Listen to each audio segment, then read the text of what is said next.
Captain Zareth Nalorex stood at the observation deck of the Elysian flagship, Conqueror, his six-fingered hands clasped behind his back as he gazed upon the blue-green orb growing larger in the view screen. Earth, Terra, the human homeworld, despite himself. A small thrill ran through his spine. After conquering 17 Deathworlds across 3 galactic sectors, the famous Elysian exploration fleet had finally received an invitation to the most notorious planet in the known universe. Nervous, Captain? The voice belonged to Lieutenant Taurus Veldrin, his second-in-command and most trusted officer. Zareth's mouth ridge flexed in what passed for an Elysian smile. Cautious, Lieutenant, as we should be when approaching any Deathworld. This one barely qualifies, Taurus said with a dismissive flick of his cranial crest. Class D gravitational pull, atmospheric toxicity within tolerable parameters, and predatory fauna that hasn't evolved past primitive projectile weapons. And yet, Zareth said, the humans have survived it. The statement hung in the air between them. That was the paradox that had intrigued xenobiologists across the galaxy. Humans were, by most physiological standards, unremarkable. No natural armor, minimal sensory capacity, average strength for their size. And yet they had not only survived but thrived on a planet that, by all accounts, should have extinguished them eons ago. The diplomatic exchange begins at 0800 hours, Zareth said, checking the ship's chronometer. Have the crew prepared for atmospheric entry. Full environmental protocols. Yes, Captain. Taurus hesitated, then added, the crew is quite eager to show our human hosts how we've mastered far worse environments than their homeworld. Zareth shot him a warning glance. Pride before a fall. Lieutenant, we are guests here. Remember that. Of course, Captain, but 17 Deathworlds speak for themselves. As Taurus departed, Zareth returned his gaze to the planet below. 17 Deathworlds indeed, each one conquered, studied, and catalogued by his expedition. Each one a testament to Elysian superiority in adapting to and overcoming the most hostile environments the universe could devise. His people's reputation as the galaxy's ultimate survivors was well earned. And yet, as Earth grew larger in the view screen, Zareth couldn't shake a peculiar feeling, a disquiet he hadn't felt since his first command, almost like apprehension. Ridiculous, he told himself. It was just another Deathworld, and he had conquered them all. The Conqueror began its descent toward the coordinates provided by their human hosts, a research outpost in what humans called the Atacama Desert, one of the driest places on their planet. A fitting location for the Elysians' first experience on Earth, given their own evolutionary history in arid environments. As the ship breached the atmosphere, Zareth watched the external sensors carefully. Temperature, within parameters. Radiation, minimal. Atmospheric pressure, higher than optimal but within tolerance. Nothing that their environmental suits couldn't handle with ease. He allowed himself a small, satisfied nod. This would be a routine diplomatic exchange. The humans would be impressed by Elysian technology and experience, and perhaps valuable knowledge would be shared. But most importantly, the Elysian reputation as the galaxy's preeminent Deathworld conquerors would remain intact. Little did he know that in less than 24 hours, that reputation would lie in ruins at his feet. Dr. Elena Morales shielded her eyes against the morning sun as the Elysian ship descended toward the landing pad. The vessel was impressive, sleek and predatory, with a burnished surface that reflected the desert light like polished obsidian. It settled on the pad with barely a whisper, a testament to the advanced technology that had made the Elysians famous throughout the galaxy. "Quite the entrance," remarked Lieutenant Marcus Ramirez beside her. The security officer stood at parade rest, his uniform immaculate despite the desert heat. "Think they're compensating for something?" Elena suppressed a smile. "Be nice, Lieutenant. The Elysians are our guests. Very important guests." "So I've been told. Repeatedly." Ramirez adjusted his collar. 17 Deathworlds conquered. They never let anyone forget it. Which is precisely why this exchange is so important. Elena said, "We have much to learn from each other." The small welcoming committee waited as the ship's ramp extended smoothly to the ground. Elena felt a flutter of anticipation in her stomach. As the base's senior xenobiologist, she had been chosen to lead this diplomatic exchange, the first substantive contact between humans and Elysians. The significance wasn't lost on her. 3 figures emerged from the ship. They were tall, nearly 7 feet, with lean, muscular physiques covered in fine scales that shifted from deep bronze to burnished gold depending on how the light hit them. Their heads featured prominent cranial crests that flared back from their foreheads, and their faces were angular with vertical mouth ridges instead of lips. All 3 wore what appeared to be form-fitting environmental suits, though Elena noted they had left their helmets off. The central figure stepped forward. "I am Captain Zareth Nalarex of the Elysian Exploration Fleet. I bring greetings from the Elysian Confederacy to the people of Earth."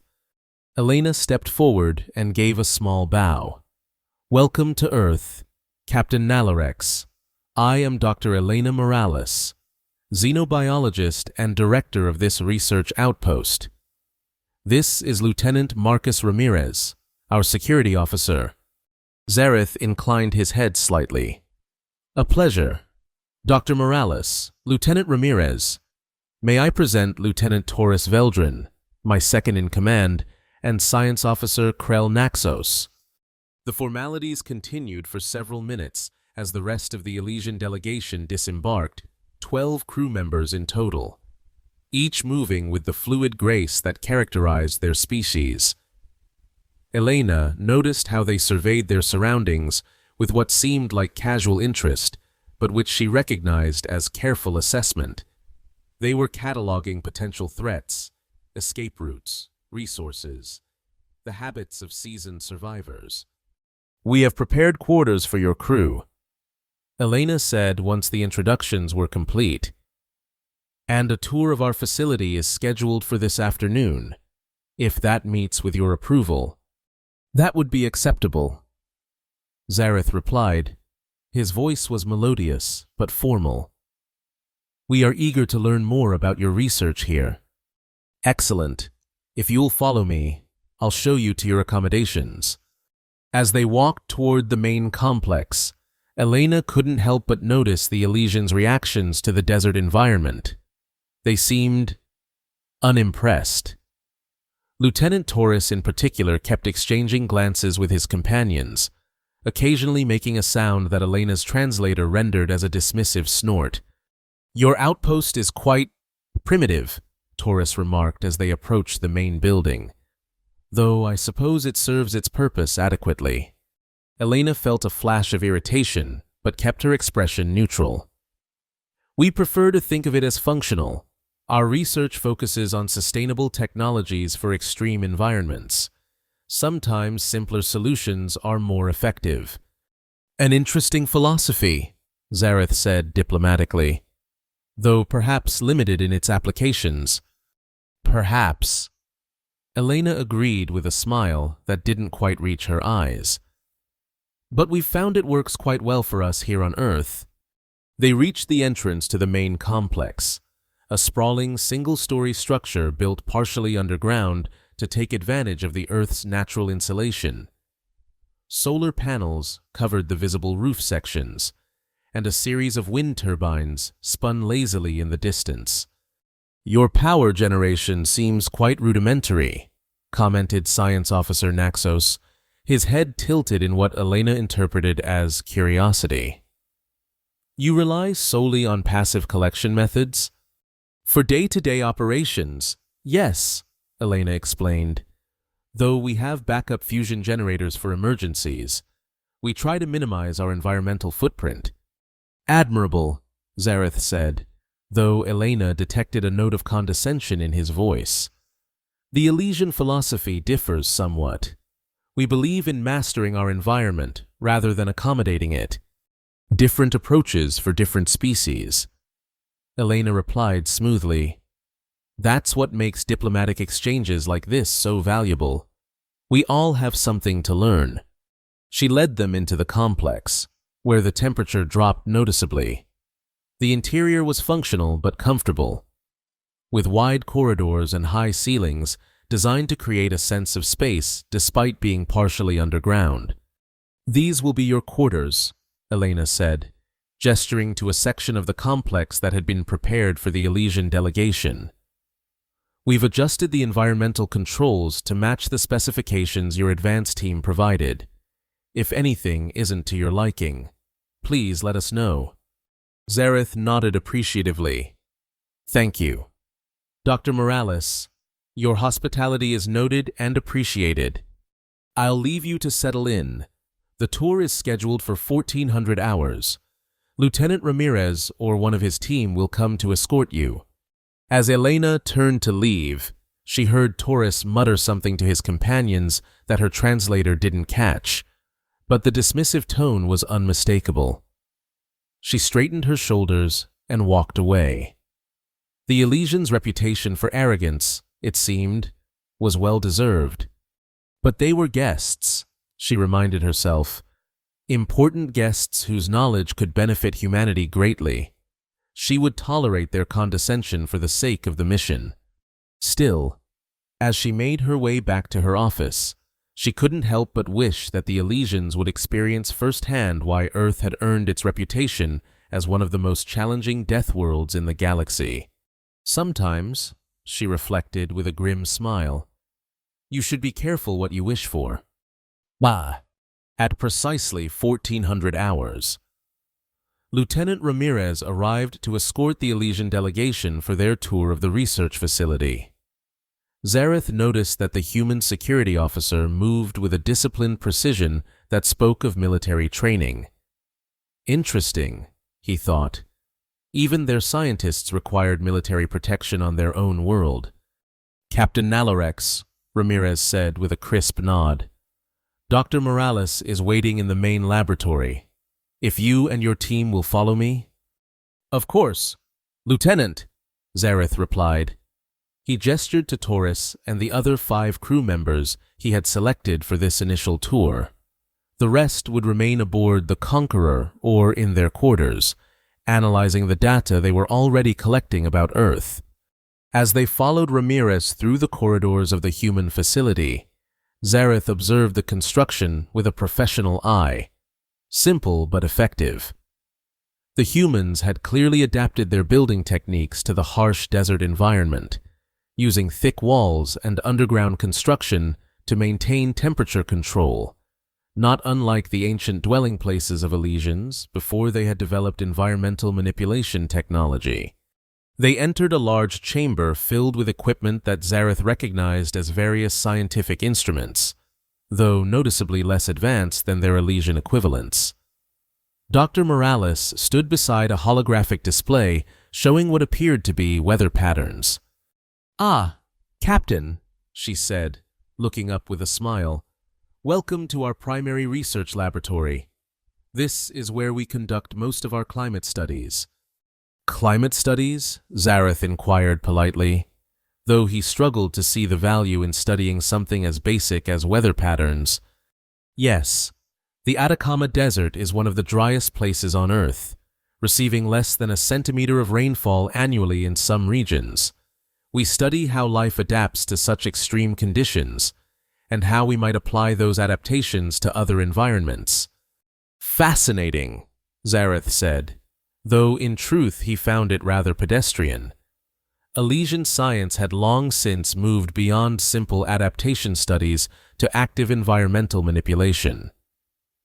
On Carxus Prime, the 17th Deathworld we catalogued, the atmospheric conditions were so caustic that they would dissolve standard environmental suits within minutes. We developed a molecular bonding technology that— "I'm familiar with your work on Carxus Prime, Captain," Elena interrupted politely. "Your publications are quite detailed, very impressive." Zareth felt a flicker of surprise. The human had read his scientific publications. "You honor me. Dr. Morales, I wasn't aware our research had reached Earth. We may be somewhat isolated, but we do keep up with galactic scientific literature." She replied with what Zareth was beginning to recognize as her characteristic blend of politeness and subtle defiance. "Now, if you'll follow me, I'd like to show you our terrarium chambers, where we cultivate extremophile organisms." The tour continued through various laboratories and research stations. Despite himself, Zareth found some of the human adaptations ingenious, if primitive. They lacked the resources and technology of the Elysian Confederacy, but had compensated with creative solutions. "And this," Elena said as they entered a cavernous underground chamber filled with plants, "is our experimental biosphere. We're studying how to optimize plant growth in minimal water conditions." Lieutenant Taurus sniffed audibly. "Primitive hydroponics. We developed similar systems 5 centuries ago." Elena's expression didn't change, but Zareth noticed a slight tightening around her eyes. "Perhaps, but these plants have been genetically modified to require less than 1/10 of the water of their natural counterparts. They're part of our terraforming research." "Terraforming?" Science Officer Naxos perked up at this. "You're engaged in planetary modification." "On a limited scale," Elena explained. "Earth has several regions that have become increasingly uninhabitable due to climate change and human activity. We're developing technologies to reverse that damage." "A noble goal," Zareth said, genuinely impressed. Terraforming was notoriously difficult and resource-intensive. That the humans were attempting it with their limited technology spoke to their ambition, if not their wisdom. "Our final stop is the observation deck," Elena continued, leading them toward a lift. "From there, you can see the full extent of the research station and the surrounding desert. It's quite spectacular at this time of day." The lift carried them upward, and they emerged onto an enclosed observation platform that offered a panoramic view of the Atacama Desert stretching to the horizon. The landscape was stark and beautiful, rust-colored mountains rising from the ochre desert floor, the air so clear that distant features seemed deceptively close. "Quite the view," Zareth acknowledged. "Your planet has a harsh beauty to it." "Thank you," Elena said, and for the first time, Zareth thought he detected genuine warmth in her voice. "We think so too." Lieutenant Ramirez stepped forward. "Dr. Morales, the meteorological team reports increased activity on the western ridge. They're recommending we conclude the exterior portion of the tour within the hour." Elena frowned. "That's unusual. The forecast didn't show any significant weather patterns today." "Sandstorms," Taurus said dismissively. "We encountered far worse on Xerxes S4. The silicate particles there were sharp enough to cut through standard protective gear." Elena glanced at him. "Our sandstorms can be quite dangerous as well. Lieutenant, the particles may not be as sharp, but the winds can reach up to 150 kilometers per hour. A gentle breeze by Elysian standards," Taurus replied with a flex of his cranial crest that Zareth recognized as smugness. "Nevertheless," Zareth interjected, "we should respect our host's safety protocols. Perhaps we could continue the tour with the interior sections." "Of course," Elena agreed. "I was planning to show you our data center next."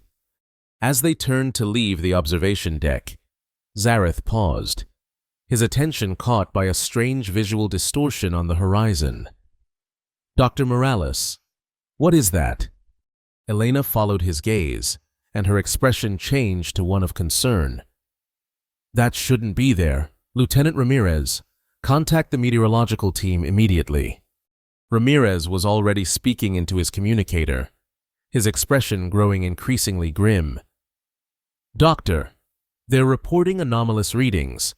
The storm system has intensified exponentially in the last 10 minutes. Wind speeds are already exceeding 200 kilometers per hour and rising." "That's impossible," Elena muttered. "There's no natural mechanism for such rapid intensification in this region." Zareth watched as the distortion on the horizon resolved into a massive wall of swirling sand and dust, advancing toward the research station with unnatural speed. His instincts, honed by 17 Deathworlds, screamed a warning.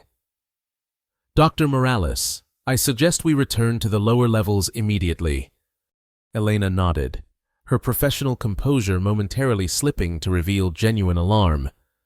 "Lieutenant, initiate emergency protocols. All personnel to shelter stations. Secure all research subjects and seal the atmospheric barriers."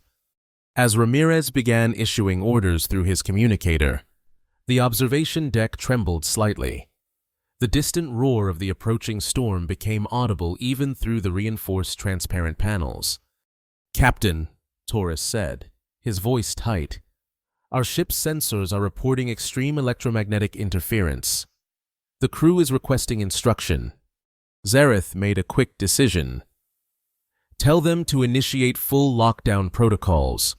No one leaves the ship until we ascertain the nature of this disturbance." The group hurried to the lift, which seemed agonizingly slow as it descended back into the main complex. By the time they reached the lower level, the emergency lighting had activated, bathing the corridors in a pulsing amber glow.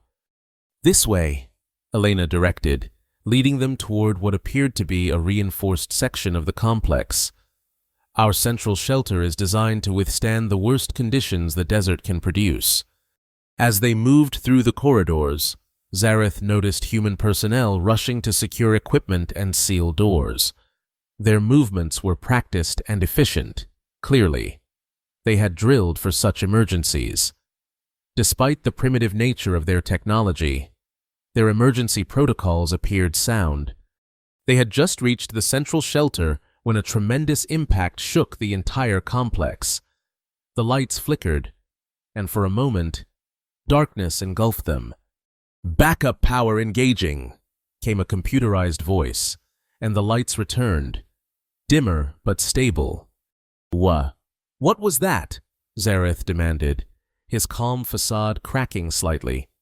Elena's face was illuminated by the emergency lighting, her expression grim. "That was just the beginning. Captain, we're in for a long night." Science Officer Naxos had activated his personal scanner and was staring at the readings with obvious disbelief. "Captain, these readings, they're beyond anything we've encountered. Even on Carxus Prime, the electromagnetic disruption is off the scale, and the particulate density in the atmosphere is approaching toxic levels. For the first time since landing on Earth, Zareth felt a chill of genuine concern. His 17 Deathworlds had taught him to recognize when a situation had moved beyond the realm of the merely dangerous into something truly life-threatening. "Dr. Morales," he said, his voice carefully controlled, "I believe we may require a more detailed briefing on your planet's meteorological extremes." Elena met his gaze steadily. "Captain Nalarex, what you're experiencing isn't a natural phenomenon. No sandstorm on Earth has ever behaved like this." "Then what exactly are we experiencing?" Taurus demanded, his cranial crest flattening in agitation. Another impact rocked the complex, stronger than the first. In the distance, they heard the sound of something heavy collapsing. "That," Elena said grimly, "is what we need to find out, because if this isn't a natural storm, Someone or something is causing it. And we need to stop it before it tears this facility apart. The shelter door sealed with a pneumatic hiss, locking them in as the unnatural storm raged outside.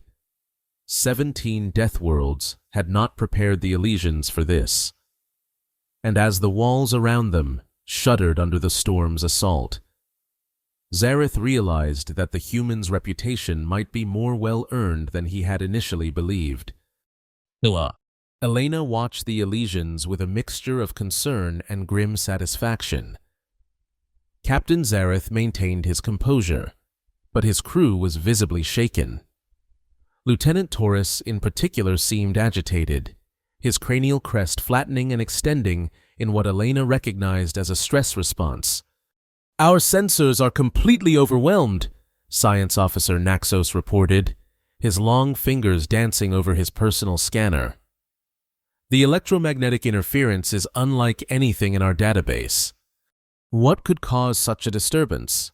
Zareth asked, turning to Elena. She hesitated. "I have a theory, but I need more data. Lieutenant Ramirez, can you access the meteorological sensors from here?" Ramirez moved to a console embedded in the shelter wall. "Systems are operating at reduced capacity, but I'm getting some readings. Wind speeds have exceeded 300 kilometers per hour. Barometric pressure is fluctuating wildly, and there's an energy signature centered approximately 15 kilometers west of our position." "Energy signature?" Zareth's head snapped up. "What kind of energy?"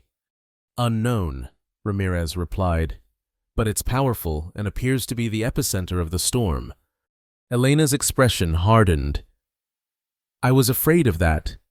Captain Nalarex, I believe we're dealing with a malfunctioning terraforming array." "Terraforming array?" Taurus interjected. "You said your terraforming efforts were limited." "Ooh, they are," Elena confirmed, "but this region was used for experimental terraforming projects decades ago, before the international restrictions were implemented.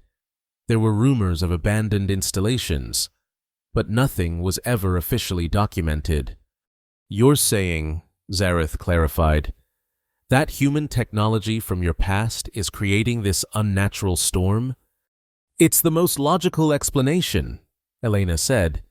"The energy signature, the rapid intensification, the electromagnetic interference, all consistent with early terraforming technology gone haywire."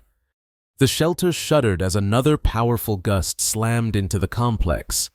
Dust seeped through tiny cracks in the ceiling, forming small piles on the floor. "How long can this shelter withstand these conditions?" Zareth asked, eyeing the dust with concern. "It's rated for standard desert storms," Elena admitted. "But this is far beyond standard. I'd estimate we have hours, not days." "Our ship," Taurus began, "is equally vulnerable." Zareth cut him off. "If this electromagnetic interference is as severe as our readings indicate, the Conqueror's systems may already be compromised." Elena moved to Ramirez's side, studying the console readouts. "We need to shut down that array. It's the only way to stop the storm." "Agreed," Zareth said. "But how do we reach it? You said it's 15 kilometers away, through the heart of this storm."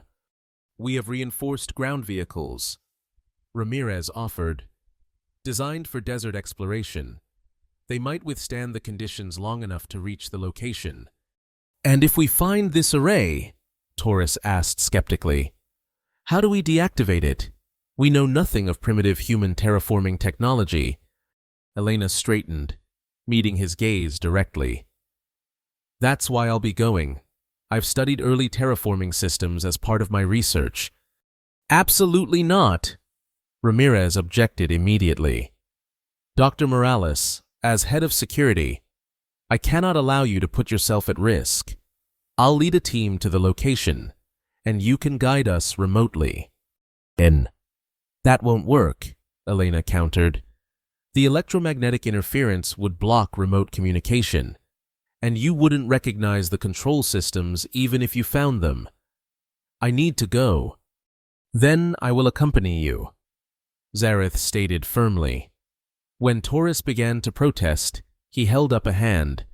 This is not open for discussion.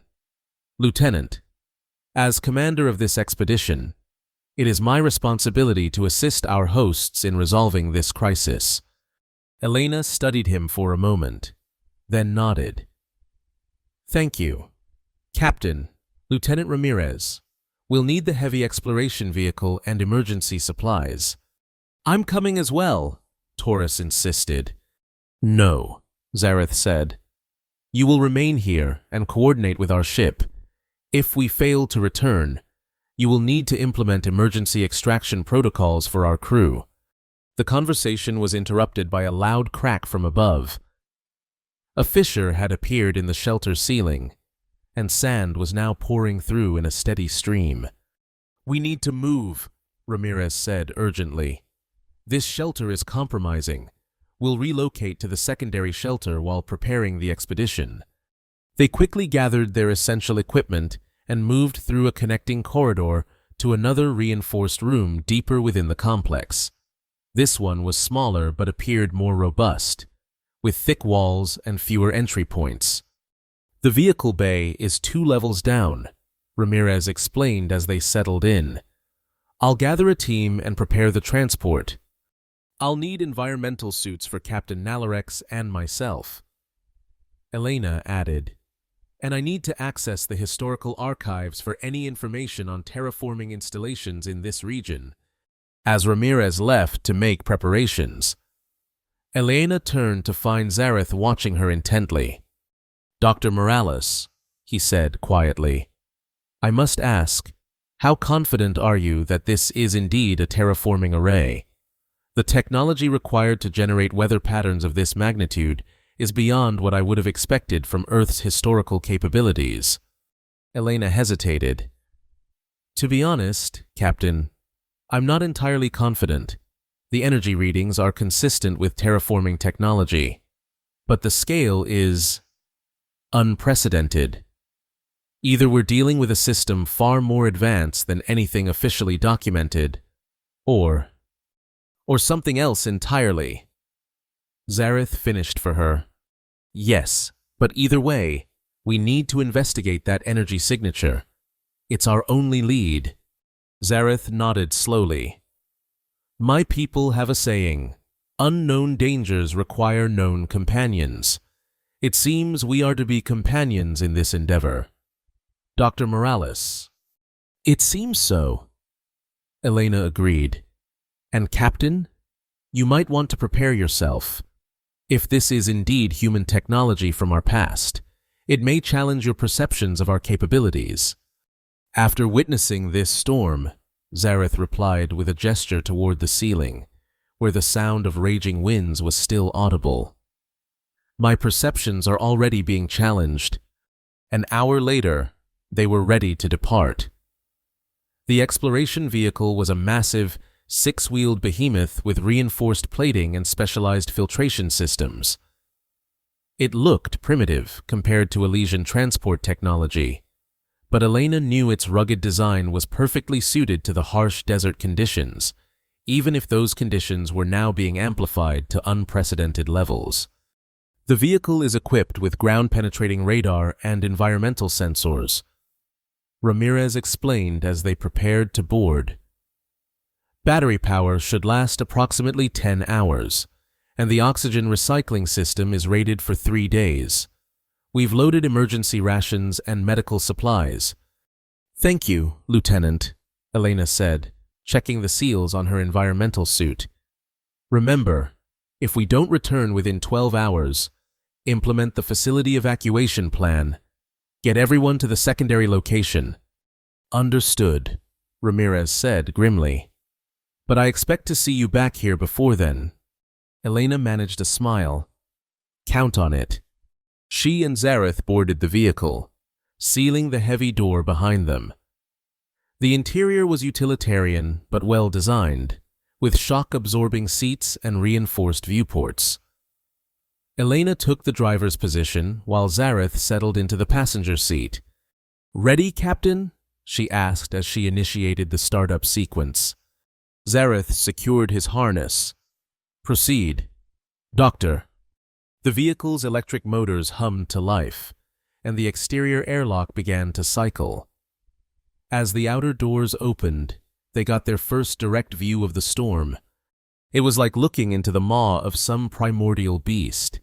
Swirling walls of sand and dust, illuminated by strange electrical discharges, created an otherworldly landscape. The wind howled with such force that the vehicle shuddered even before they began to move. 17 Deathworlds, Elena murmured as she engaged the drive system. And I bet you've never seen anything quite like this.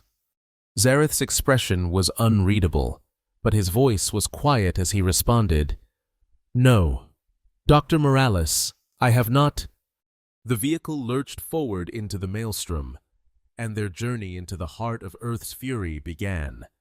And the exploration vehicle crawled through the raging sandstorm like an insect fighting against a hurricane. Every few meters, powerful gusts threatened to topple them, forcing Elena to compensate with the steering controls. The reinforced viewports showed almost nothing, just an impenetrable wall of swirling sand and dust, occasionally illuminated by strange electrical discharges. Navigation system is still functioning, Elena reported, checking the displays. We're maintaining course toward the energy signature, but our progress is slower than anticipated. Zareth nodded, his attention focused on a portable scanner he had brought from the Conqueror. The electromagnetic interference is increasing as we approach the source. The pattern is unusual. Unusual how? Elena asked, wrestling with the controls as another violent gust slammed into the vehicle. It pulses in a regular pattern, almost like...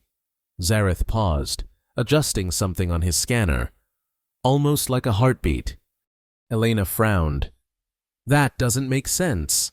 Even a malfunctioning terraforming array wouldn't produce a rhythmic energy pattern. Unless it was designed to, Zareth suggested. Could this technology have been programmed to mimic biological systems? Possibly, Elena conceded.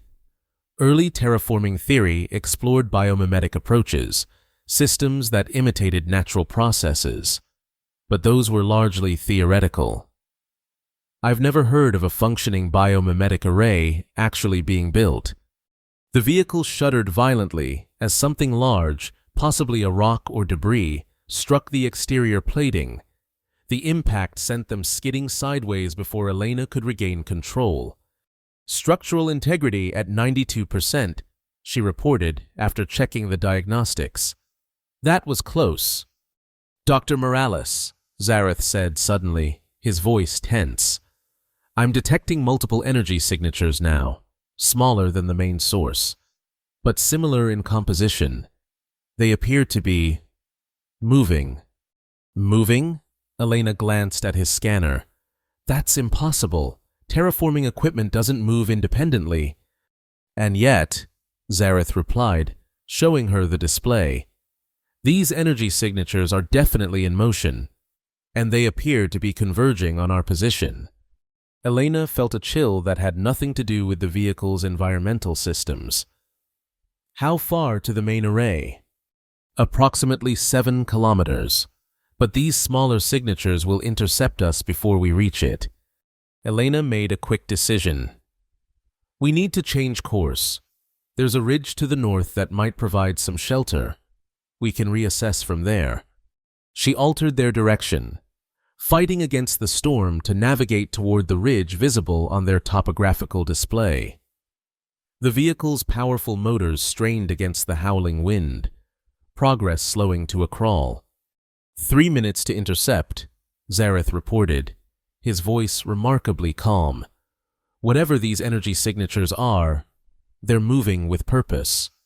Elena increased power to the drive system. 2 minutes to the ridge. We're going to make it. The words had barely left her mouth when an alarm blared through the cabin. Red warning lights flashed on the control panel. What is it? Zareth demanded. Elena's fingers flew over the controls. Power fluctuation. Something's interfering with our electrical systems. The vehicle lurched, then began to slow. The motors whined in protest as their output decreased.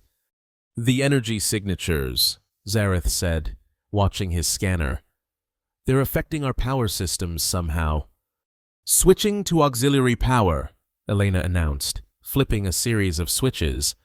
The vehicle's lights dimmed momentarily, then stabilized at a lower intensity. We're running on isolated backup circuits now, should be insulated from external interference. The vehicle resumed its forward progress, though at a reduced speed. The ridge loomed ahead, a dark shadow against the swirling chaos of the storm. 1 minute to intercept, Zareth reported.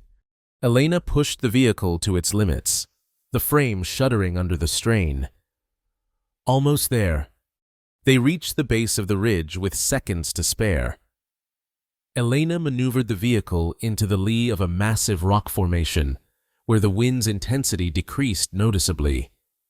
She cut the main drive power, leaving only the essential systems running. Power levels stabilizing, she said. But we can't stay here long. The storm is still intensifying. Zareth was still focused on his scanner. The signatures have stopped. They're surrounding us. Elena moved to his side, studying the display. Indeed. 5 distinct energy signatures had formed a rough circle around their position, maintaining a distance of approximately 50 meters.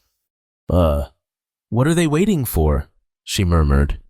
As if in response to her question, one of the signatures began moving closer. It approached slowly, its energy readings fluctuating in that same rhythmic pattern Zareth had noted earlier. I'm activating the external cameras, Elena said, returning to the control panel. Let's see what we're dealing with. The view screen flickered to life, showing the storm-ravaged landscape outside. At first, there was nothing visible but swirling sand. Then, a shape began to coalesce from the chaos. It moved like a living thing, a swirling vortex of sand and electrical energy that maintained a roughly cylindrical form. As it approached, Elena could see that it wasn't simply caught in the storm, it was controlling the storm around it, bending the winds to maintain its coherence. That's not possible, she whispered. And yet, there it is, Zareth replied, his voice tight. A controlled energy construct, primitive terraforming technology.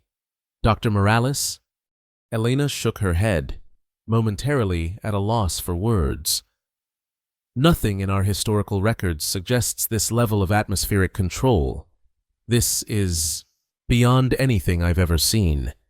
The entity, for lack of a better term, stopped about 10 meters from the vehicle. It seemed to be studying them, the electrical discharges within its sand-formed body pulsing more rapidly. It's scanning us, Zareth said, checking his readings. The electromagnetic pulses are probing our vehicle. Can it penetrate our shielding? Elena asked. I don't know. This is outside my experience. The admission seemed to cost Zareth something in pride. The entity suddenly expanded, growing to nearly twice its previous size. The electrical discharges intensified, and the vehicle's systems began to fluctuate again despite the isolated power supply. It's trying to disable us, Elena realized. We need to move, now! She reactivated the drive system and swung the vehicle around, accelerating away from the ridge. The entity followed, joined by the other 4 that had been surrounding them. The storm seemed to intensify around them, as if responding to the entity's agitation. Main array is still 5 kilometers ahead, Zareth reported, but these constructs are herding us away from it. Elena frowned in concentration, analyzing the situation. They're protecting it, or being controlled by it. Either way, a direct approach seems inadvisable. Agreed, but there might be another way. Elena altered their course. heading toward a depression in the landscape that her topographical display identified as a dry riverbed. If these are indeed terraforming constructs, they're designed to operate on the surface. But what if we go under them? Understanding dawned on Zareth's face. The riverbed could lead us beneath the surface, shielding us from their detection. Exactly. And according to historical surveys, there's an extensive cave system beneath this region. The original research teams used it for storage and emergency shelter. The vehicle bounced violently as Elena drove it down the steep bank of the ancient riverbed. Behind them, the sand entities followed, their movements becoming more erratic as the vehicle descended below the surface level. "They're agitated," Zareth observed, "but not following us down." Good. That confirms my theory." Elena navigated the narrow confines of the riverbed, following its winding path. "If I'm right, there should be an entrance to the cave system within a kilometer." The riverbed deepened as they progressed, the walls rising on either side to form a natural canyon. The storm still raged above them, but its intensity was muted by their position below the surface. The sand entities had fallen behind, apparently unwilling or unable to follow them into the confined space. "There," Elena said suddenly, pointing to a dark opening in the canyon wall. "That looks like a cave entrance." She maneuvered the vehicle toward the opening, which was barely large enough to accommodate their transport. The entrance was partially obstructed by fallen rocks, but with careful navigation, Elena managed to squeeze the vehicle through. They emerged into a vast underground cavern, the vehicle's headlights illuminating stalactites hanging from the ceiling and ancient flow patterns etched into the stone walls. "Remarkable," Zareth murmured, genuinely impressed. "Your planet continues to surprise me, Dr. Morales." Elena allowed herself a small smile as she navigated through the cavern. "Earth has had billions of years to develop its complexities. Captain, we humans have barely scratched the surface of understanding it." She consulted the navigation system, correlating their position with historical survey data.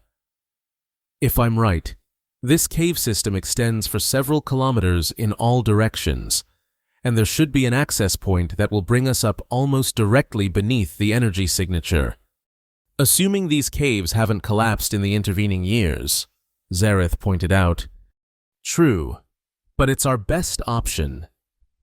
Elena guided the vehicle deeper into the cave system, following a path that gradually sloped upward.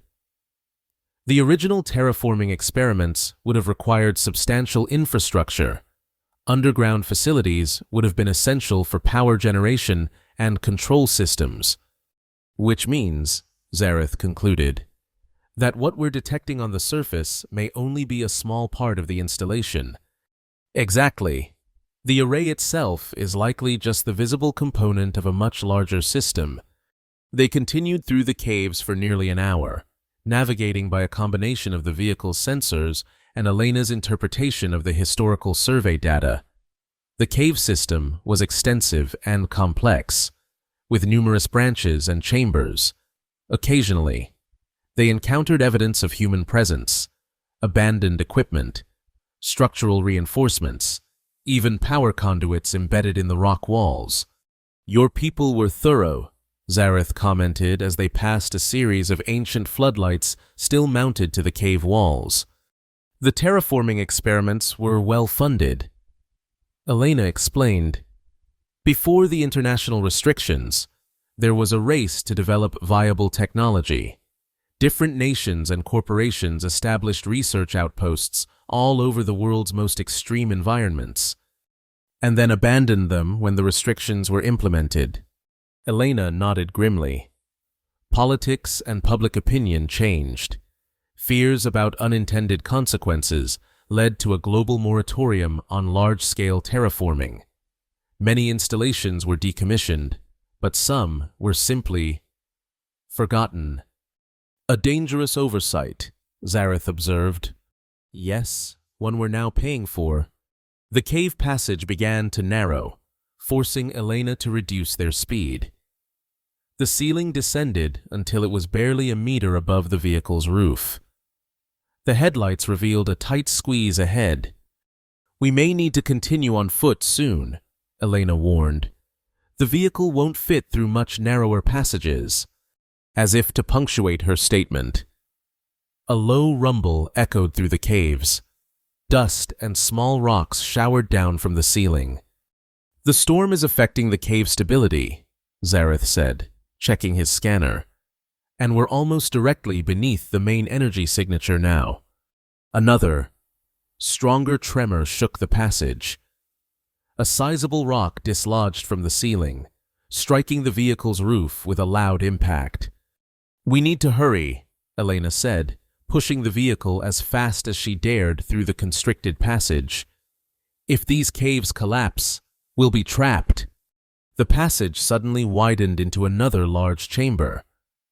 Unlike the natural formations they had been traveling through, this space showed clear signs of human engineering. The walls were partially reinforced with metal supports, and the floor had been leveled. The remnants of what appeared to be a research station occupied the center of the chamber. Desks, equipment racks, and monitoring stations, all covered in decades of dust. "This is it," Elena said, bringing the vehicle to a stop. "This must have been one of the control facilities for the terraforming experiments." They exited the vehicle, environmental suits sealed against the dusty air. Their helmet lights joined the vehicle's headlamps in illuminating the abandoned facility. "The main array should be directly above us," Zareth said, consulting his scanner. "There must be an access route." Elena moved through the abandoned equipment, searching for clues. "Look for a lift or stairwell. There would have been a way for personnel to move between the surface installation and this control facility." They split up, each taking a different section of the chamber. Elena examined what appeared to be the main control console, wiping away years of dust to reveal darkened displays and faded labels. "Found something," Zareth called from across the chamber. "A sealed doorway with warning markings." Elena joined him by a heavy metal door set into the chamber wall. Faded hazard symbols adorned its surface, along with a keypad that appeared to be without power. "Emergency access to the surface array," Elena confirmed, examining the markings. "But without power, we can't open it electronically." Another tremor, stronger than before, shook the chamber. A support beam groaned ominously. "We don't have time to find an alternative," Zareth said. "Stand back."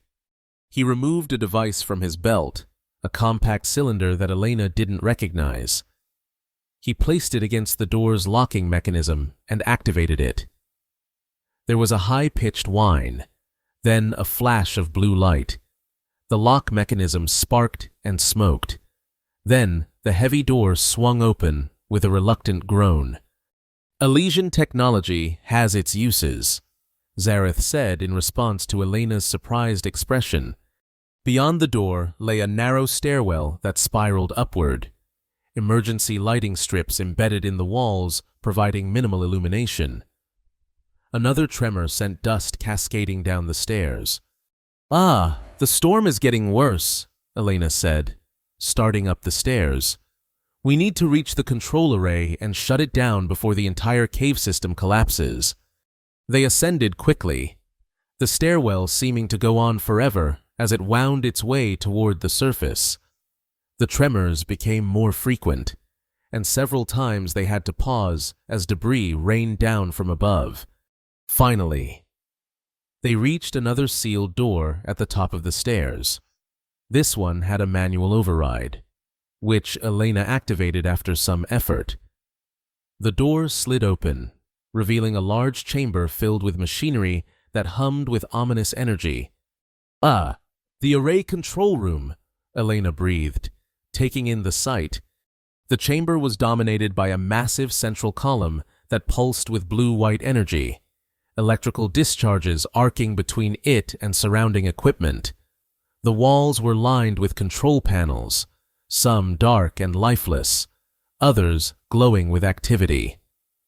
The entire room vibrated with power, and the air was charged with static electricity that made the hair on Elena's arms stand up inside her suit. "This technology," Zareth said, his voice betraying his astonishment, "is far more advanced than I expected." "It shouldn't be operational at all," Elena replied, moving cautiously toward the central controls. These systems were supposedly decommissioned decades ago. She examined the active control panels, trying to make sense of the readings. "The power levels are off the scale.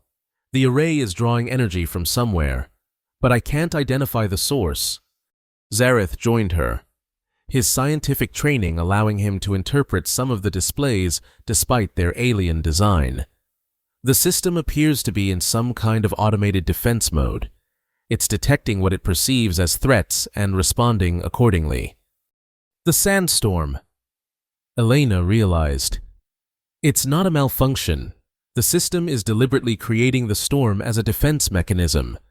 "But what triggered it?" Zareth wondered. "After lying dormant for so long, why activate now?" Elena's attention was caught by a flashing display on one of the panels. According to this, the system detected an extraterrestrial presence and initiated containment protocols. "That must be referring to your ship, Captain. Our arrival triggered this?" Zareth shook his head in disbelief. "The system identified us as a threat and activated automatically?" "It seems so, and unless we shut it down, the storm will continue to intensify until it destroys everything in the region, including your ship and our research facility." Another violent tremor shook the chamber, more powerful than any previous. A section of ceiling collapsed at the far end of the room, narrowly missing a bank of equipment. "The structural integrity is failing," Zareth warned. "We don't have much time." Elena moved to what appeared to be the main control terminal, studying the interface. "I need to access the core programming. There should be an emergency shutdown sequence." She began inputting commands, but the system responded with warning messages. It's resisting standard shutdown procedures. The defense protocols are overriding normal operational commands. "Can you bypass them?" "I'm trying, but the security is more sophisticated than I anticipated. This isn't standard terraforming technology. It's something else entirely." The central energy column pulsed more intensely, the electrical discharges becoming more frequent and violent. One arc struck a nearby equipment rack, causing it to explode in a shower of sparks. "Dr. Morales," Zareth said urgently, "whatever you're going to do it quickly. The energy readings are approaching critical levels." Elena's fingers flew over the controls, attempting various override sequences. "Nothing's working. The system is fully automated and self-protecting. It's almost as if—" She stopped suddenly, a realization dawning. "As if it's alive." "Alive?" Zareth repeated incredulously. "Not biologically, but functionally. The biomimetic programming has evolved beyond its original parameters. That's why it has that rhythmic energy pattern. It's developed a form of artificial consciousness." "Can you communicate with it?" Elena turned to a different section of the control panel. "Maybe, if it's evolved to this degree, there might be a communication protocol." She accessed what appeared to be a diagnostic interface and began entering a series of commands. The energy column's pulsing changed rhythm, becoming more regular. "I think it's responding," she said. "I'm trying to convince it that you're not a threat." The column's energy surged suddenly, and every display in the room flashed with the same message: containment protocols, active, threat assessment, maximum, defensive measures escalating. A deafening alarm began to sound, and the chamber shook violently. Part of the floor buckled, creating a fissure that ran the length of the room. "It's not working," Elena shouted over the alarm. "The system is escalating its response." Zareth grabbed her arm, pulling her away from the console as a power conduit above it ruptured, sending a cascade of electrical energy across the controls. "We need to destroy it," he said firmly. "The central column appears to be the core processor. If we can disrupt its energy field, the entire system should collapse. But the energy discharge could be catastrophic." Elena protested. "It could trigger a chain reaction through the entire installation." Another section of ceiling collapsed, crushing a bank of equipment. The fissure in the floor widened, revealing the chamber below. "We don't have a choice," Zareth insisted. "The system is already approaching critical failure. At least this way we can control how it happens." Elena knew he was right. The installation was coming apart around them, and the storm above was undoubtedly reaching apocalyptic proportions. "We'll need to overload the power regulation systems, force the column to draw more energy than it can contain." "How do we do that?" Elena pointed to a sealed panel near the base of the energy column. "That should be the primary power regulation module. If we can access it and remove the limiters, the system will overload within minutes." "And how do we survive the resulting explosion?" Zareth asked pragmatically. "The stairwell we came up through. It's reinforced and leads deep underground. It's our best chance." They moved toward the power regulation panel, navigating around fallen debris and widening fissures in the floor. The panel was secured with both electronic and mechanical locks. "My device can handle the electronic lock," Zareth said, "but the mechanical one will require physical force." "There should be maintenance tools somewhere," Elena said, scanning the chamber. She spotted an equipment locker still intact against one wall and hurried to it. Inside, she found a pry bar and other tools. This should work. They returned to the panel, and Zareth used his device to disable the electronic lock. Then, together, they used the pry bar to force open the mechanical locks. The panel swung open, revealing a complex array of power modules and safety limiters. "There," Elena pointed to a series of crystalline rods glowing with blue energy. "Those are the limiters. If we remove them, the system will have no constraints on its power consumption. The energy field around them is intense," Zareth observed. "Our suits won't provide adequate protection." Elena looked around desperately, then spotted a set of heavy-duty insulated gloves in the equipment locker. "These might help, but they'll only provide protection for a few seconds at most." Zareth took the gloves without hesitation. "I'll do it. My physiology is more resistant to electrical energy than yours." "Captain, this is not a debate. Dr. Morales, prepare to run for the stairwell the moment the limiters are removed." Before she could protest further, Zareth donned the insulated gloves and reached into the power regulation panel. His face contorted in pain as the energy field penetrated the gloves, but he continued reaching for the first limiter rod. With a grunt of effort, he pulled it free. The energy column's pulsing immediately became erratic.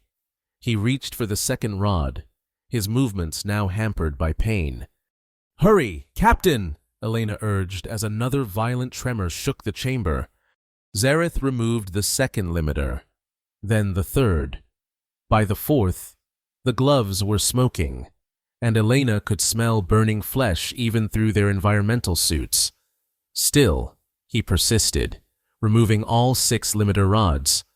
The moment the final rod was extracted, the energy column's pulsing became a continuous, blinding glow. The entire chamber began to vibrate at a frequency that made Elena's teeth ache. "Run!"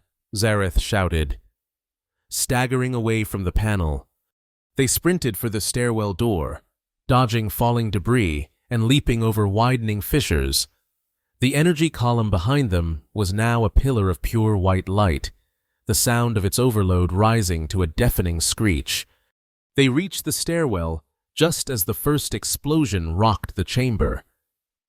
Elena slammed the door shut behind them, and they raced down the stairs as fast as they dared. The entire structure around them groaned and shifted as the overload cascaded through the installation systems.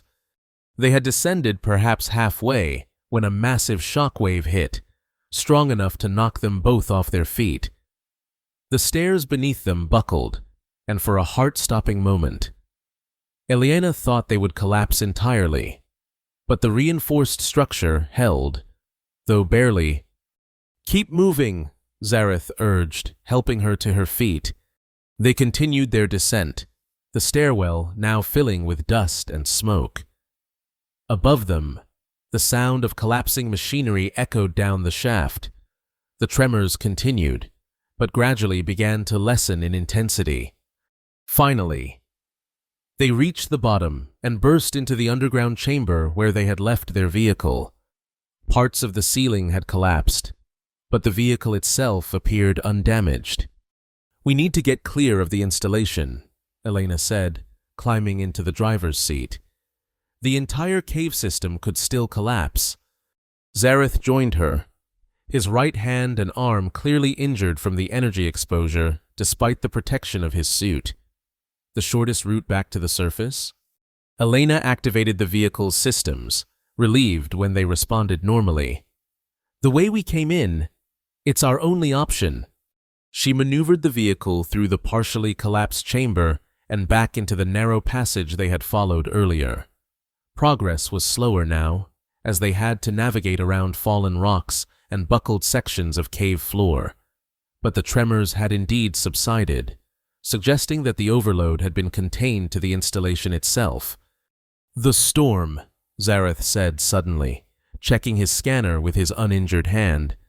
"The energy signatures are dissipating. The destruction of the control array has disrupted the weather pattern." "Good," Elena replied, focusing on navigating a particularly treacherous section of cave. "That means the research facility should be safe now." They emerged from that cave system into the ancient riverbed nearly 2 hours later. Above them, the sky was visible for the first time since they had set out, still dusty, but clearing rapidly as the artificial storm dissipated. Elena guided the vehicle up the riverbed bank and onto the desert surface. In the distance, they could see the research facility, apparently intact despite the unprecedented storm. "We did it," she said, allowing herself to relax slightly for the first time in hours. "We actually did it." Zareth nodded, his expression thoughtful. "Your planet continues to surprise me, Dr. Morales, and so do its inhabitants." Elena glanced at him, noting the respect in his voice that had been absent when they first met. "Perhaps we're not so primitive after all." "Captain?" "Perhaps not," he agreed, "though I maintain that your tendency to leave dangerous technology lying around unattended is somewhat concerning." Elena laughed despite their exhaustion and the lingering danger. "Fair point. We'll have to work on that." As they approached the research facility, they could see figures emerging to meet them. Lieutenant Ramirez, Lieutenant Torres, and others from both the human and Elysian teams. The diplomatic exchange had certainly not gone as planned, but perhaps, Elena reflected, it had achieved something far more valuable than the formal sharing of scientific knowledge. It had achieved mutual respect. The debriefing took place in the main conference room of the research facility, 12 hours after Elena and Zareth had returned from their harrowing mission. The room was filled to capacity, with members of both the human research team and the Elysian delegation in attendance. The atmosphere was subdued but charged with a new energy, a sense of shared experience and newfound respect. Lieutenant Ramirez had organized an impressive rescue operation in their absence, securing the facility against the worst of the storm and preparing medical assistance for their return. Lieutenant Torres had maintained communication with the Conqueror, despite the interference, ensuring that the Elysian crew remained safe. Now, both teams waited to hear the full account of what had happened at the terraforming array. Dr. Elena Morales stood at the front of the room, her face showing signs of exhaustion, but her eyes clear and focused. Beside her, Captain Zareth Nalarex stood with his characteristic dignity. Though his right arm was now encased in a regenerative medical sleeve, the best treatment the human medical team could provide for his energy burns. "Thank you all for your patience." Elena began. "What I'm about to share will be included in my official report to Earth Central Authority, but I believe everyone in this room deserves to hear it firsthand." She activated the room's holographic display, showing images captured by the vehicle's external cameras during their expedition. The audience watched in silence as the unnatural sandstorm and the mysterious energy entities took shape on the screen. What we encountered was not, as we initially suspected, a simple malfunction of an abandoned terraforming array. Elena explained. It was something far more complex and, frankly, disturbing. She proceeded to detail their discovery of the underground installation, the advanced technology it contained, and the biomimetic programming that had apparently evolved into a form of artificial consciousness. The system had been dormant for decades, she continued, until the arrival of the Elysian ship triggered its defense protocols. It identified the Conqueror as an extraterrestrial threat and activated countermeasures designed to contain and neutralize that threat. Countermeasures that nearly destroyed both your facility and our ship, Lieutenant Torres interjected, his tone accusatory. Yes, Elena acknowledged without defensiveness. And for that, I can only offer my deepest apologies. The existence of this installation was not in any of our records. It appears to have been part of a classified project that was officially terminated but never properly decommissioned.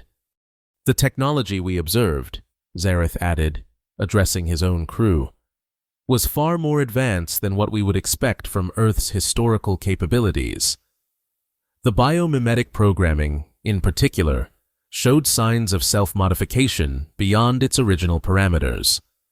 Are you suggesting, Science Officer Naxos asked, that this human technology had achieved some form of sentience?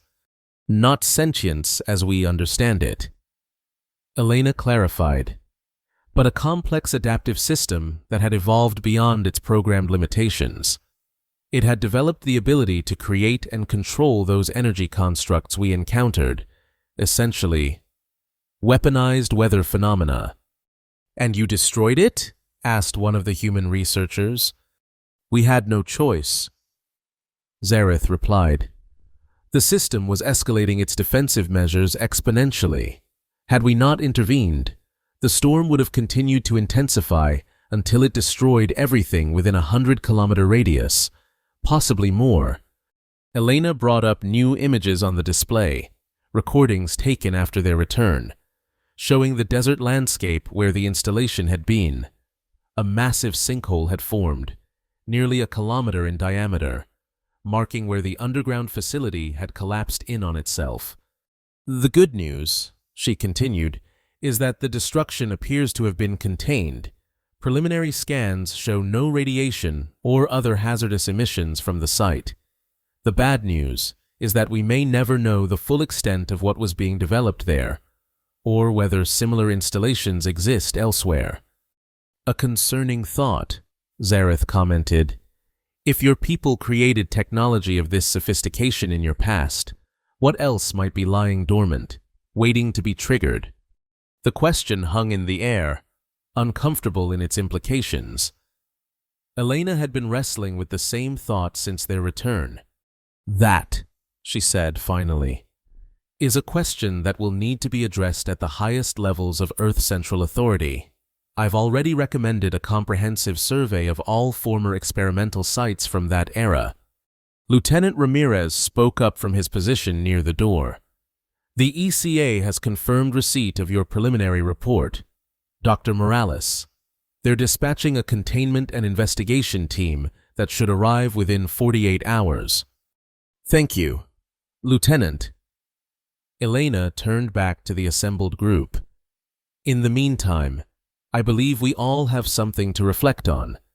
This incident has revealed truths about both our species that perhaps we weren't entirely prepared to acknowledge. She glanced at Zareth, who nodded slightly in understanding. The Elysian Confederacy, he said, addressing the room, has built much of its identity around our ability to survive and thrive in the most hostile environments the galaxy has to offer. Our 17 conquered Deathworlds are a source of great pride. He paused, his expression somber. Perhaps too much pride. Lieutenant Taurus shifted uncomfortably in his seat, his cranial crest flattening slightly in what Elena had come to recognize as embarrassment. What we experienced here, Zareth continued, challenged our preconceptions about Earth and its inhabitants. The technology we encountered, while potentially dangerous, also demonstrated remarkable innovation. And the response of the human team to the crisis showed a level of adaptability and resilience that impressed me greatly.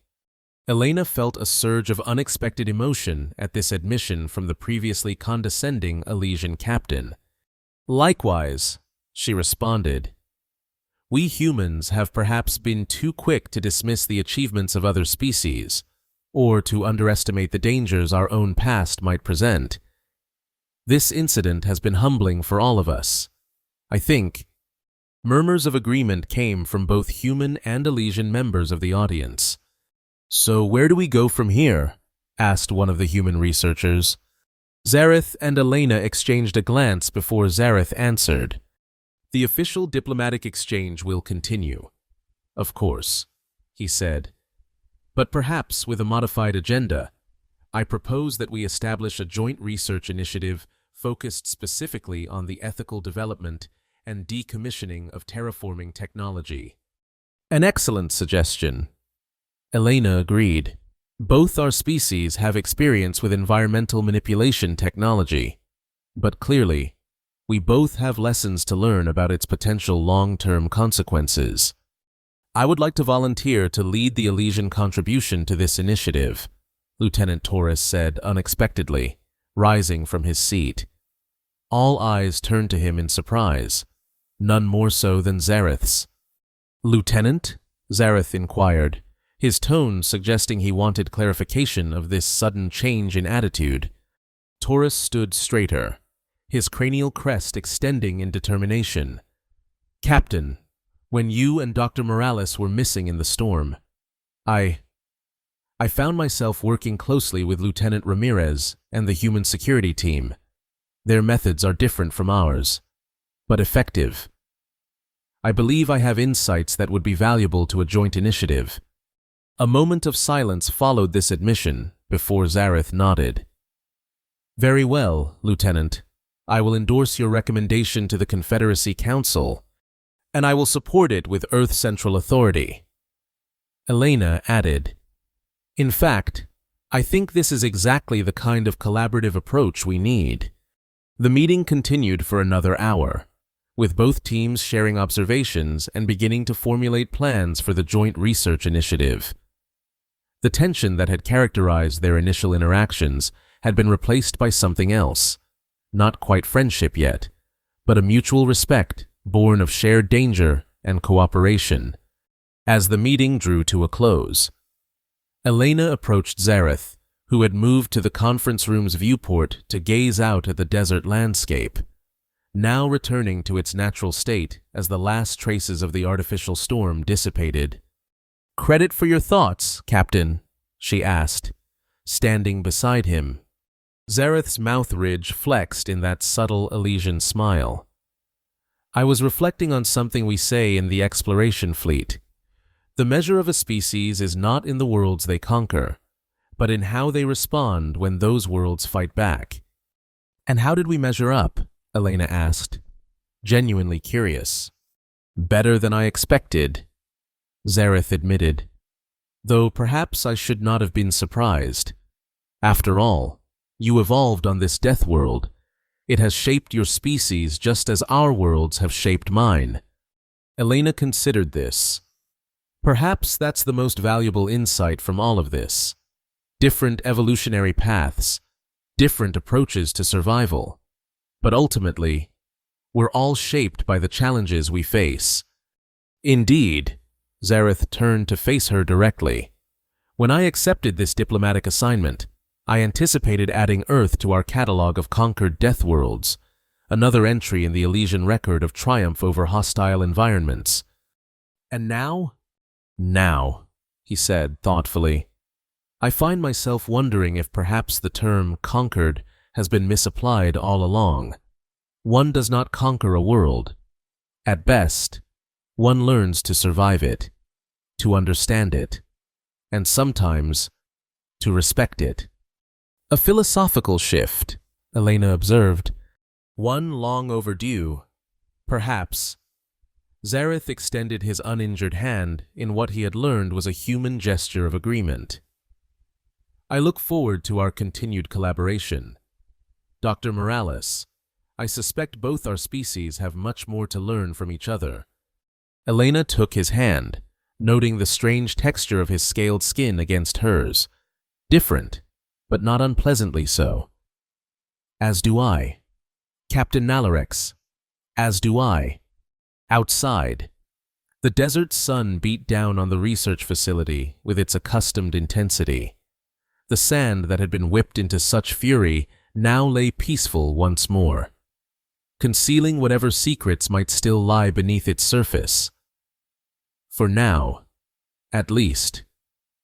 Both humans and Elysians had learned a valuable lesson in humility and respect, one that would shape their interactions for generations to come. The true measure of intelligence, after all, was not in conquest, but in cooperation. And in that, perhaps, lay the greatest survival strategy of all.